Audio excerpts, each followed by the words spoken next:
ऋषिरुवाच शक्रादयसुरगणा निहतेति वीर्ये तस्मिन् दुरात्मनि सुरारिबले च देव्या तां तुष्टभूः प्रणतिनम्रशिरोधरा सा वाग्भिप्रहर्षपुलकोद्गमचारुदेहा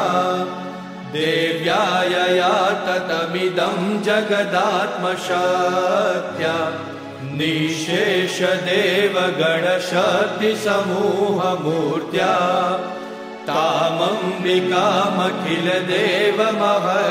तामम्बिकामखिलदेवमहर्षिपूज्यां भक्त्या नतास्म विदधातु शुभानि सानम् यस्या प्रभावमतुलं भगवाननन्तो ब्रह्माहरश्च न हि वक्तुमलं बलं च सा चण्डिकाखिल जगत्परिपालनाय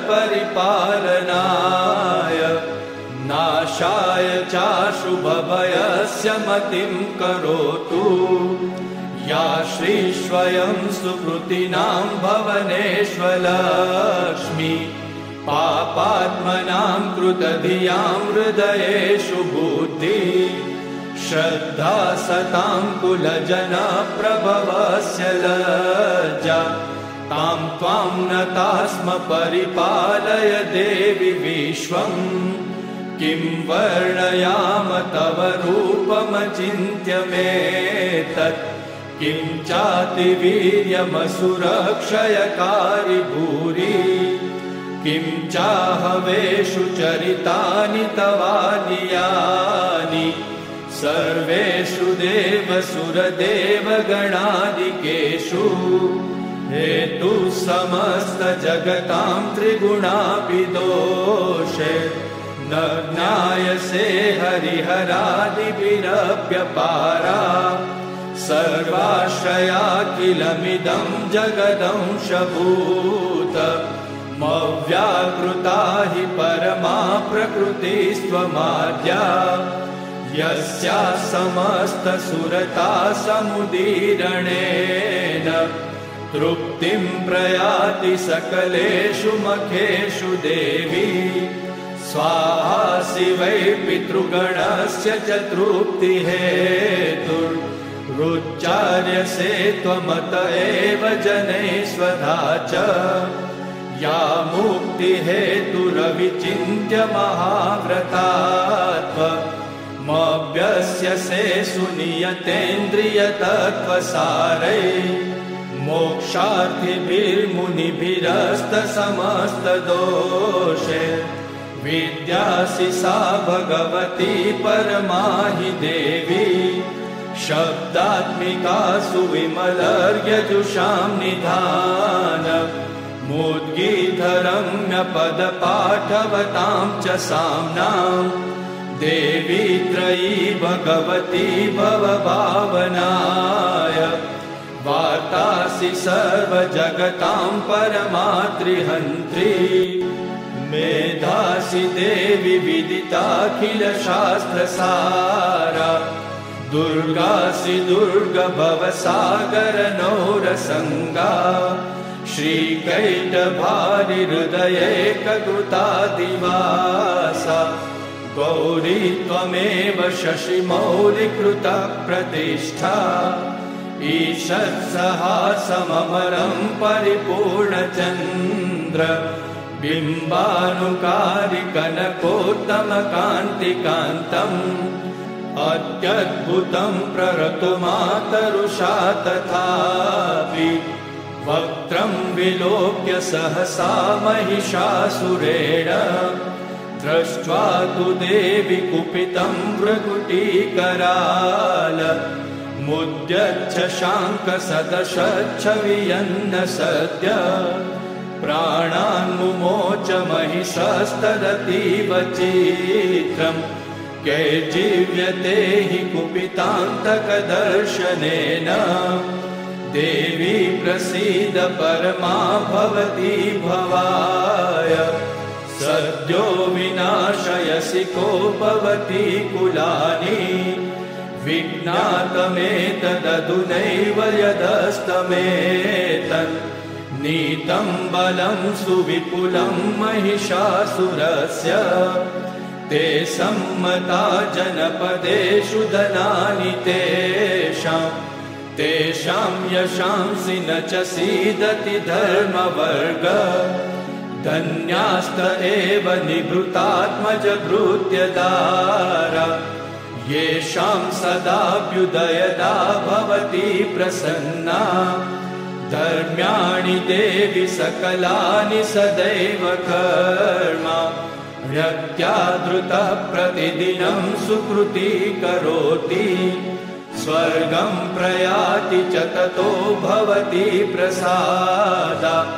लोकत्रयेऽपि फलदाननुदेवि तेन दुर्गे स्मृता हरसि भीतिमशेषजन्तो स्वस्थे स्मृता मतिमतीव शुभां ददासि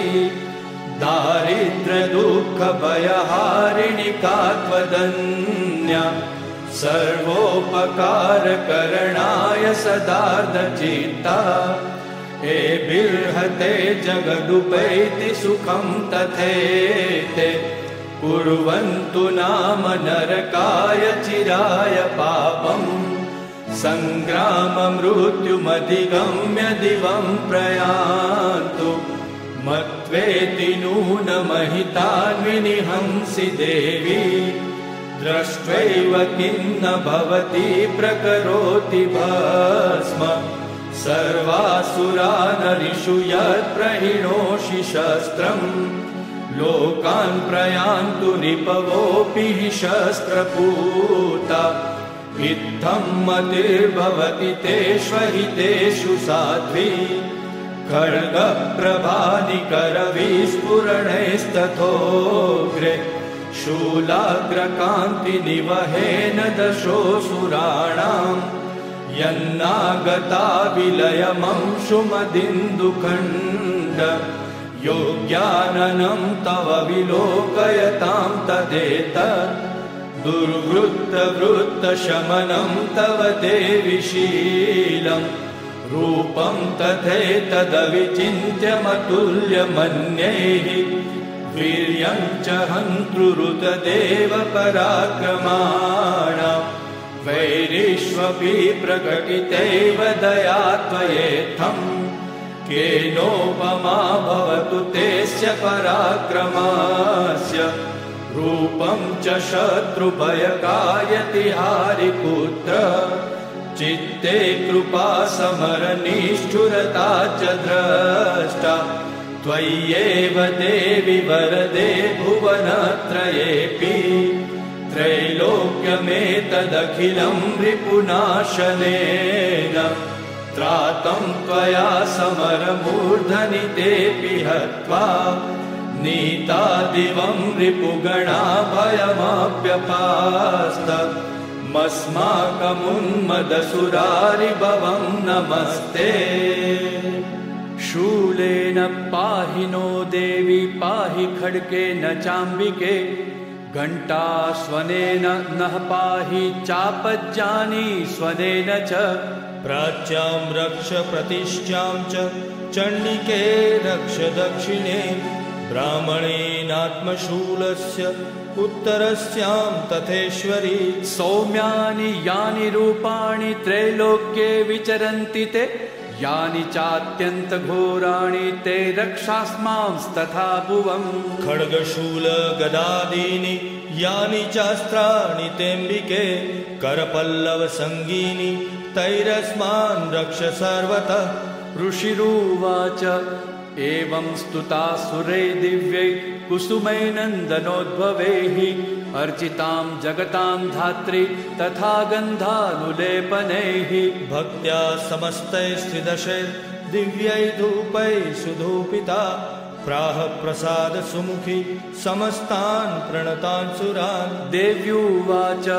व्रियतां त्रिदशा सर्वे यदस्मत्तोऽभिवाञ्छितं देवाऊचुः भगवत्या कृतं सर्वं न किञ्चिदवशिष्यते यदयं निहतः शत्रु रस्माकं महिषासुरः यदि चापि वरो देयस्त्वयास्माकं महेश्वरि संस्मृता त्वं नो हिंसेथा परमापद यश्च मर्त्यस्तवैरेभिः स्वां स्तोष्यत्यमलानने तस्य वित्तर्धैर्विभवैर्धनदारादिसम्पदां वृद्धये स्मत्प्रसन्ना त्वं भवेथा सर्वदाम्बिके। ऋषिरुवाच इति प्रसादिता देवे जगतोऽथे तथात्मनः तथेत्युक्त्वा भद्रकाली बभूवान्तहिता नृप इत्येतत् कथितं भूप सम्भूता सा यथा पुरा देवी देव शरीरेभ्यो जगत्त्रयहितैषिणी पुनश्च गौरीदेहात् सा समुद्भूता यथाभवत् वधाय दुष्टदैत्यानां तथा शुम्भ निशुम्भयोः